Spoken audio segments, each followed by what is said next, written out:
viewers, this is Brian again, a member from MeFarms. Today we're bringing to you another episode of our farm management practices and support that we are providing.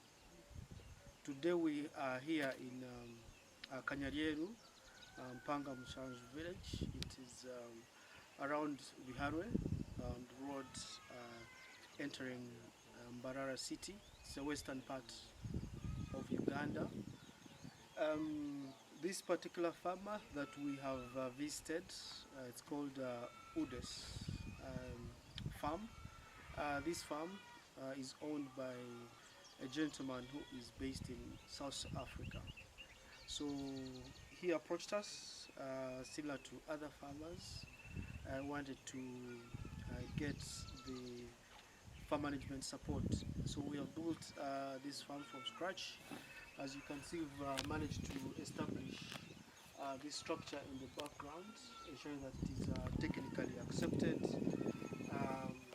The main issues to consider is the height from the ground, 1 meter to 1.5 meters, which is reasonable, mainly to avoid transmission of disease, because as the goats excrete,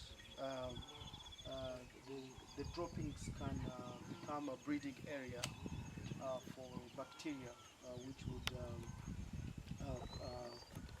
create disease. And the other is to ensure that we have well-fixed feeders. As you can see, we are also creating a water reservoir, trying to harvest the water. So utilizing all the resources that we have in this building. As you can see, the plumbing work is nearly completion. We've installed the tank. It's a 10-liter tank. It's going to be holding 10 liters of water. And this farm being at a hill, it projects a very good descent for the drainage where the animals are going to be staying, and I'm going to be showing you in the play area as well as inside the building.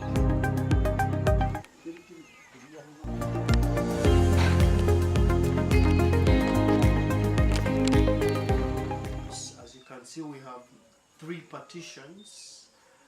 This is the general part, the general partition within the main structure, which is going to have all categories of animals, the general herd. And the way it has been built, it is well aerated because we want to avoid dampness within the structure. We also have embedded feeders, as we have showed you, so they can feed even when they are inside.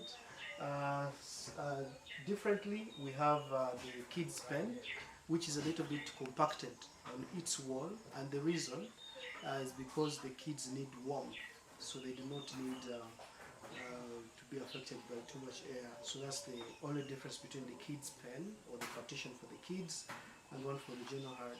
And then the third partition is for the bucks. We want to ensure that we have a controlled breeding. We are limiting the bucks and identifying which buck can mate with the animals at any point in time.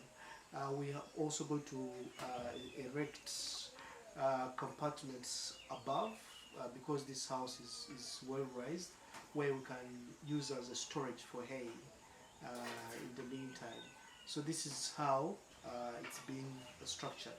So please do contact us if you want to have such technically standard acceptable structures. Our mobile competitors are on the call. They can come to wherever you are. It is through two-way approach. You can work with them from scratch and they support the entire construction, or you can work with your local outsourced labor, and these carpenters provide the technical support as a form of a foreman approach, just to guide on the right measurements. They can also help you in deciding and developing the bills of quantities, which detail the cost of materials needed. So through that discussion, you can identify cost cutting should you have some materials already on the ground, or make decisions around the cost of what materials are needed. This is our security strategy on this farm, UDES farm. This farmer invested hugely in the perimeter, so using the natural hedge. Also invested in the security dogs.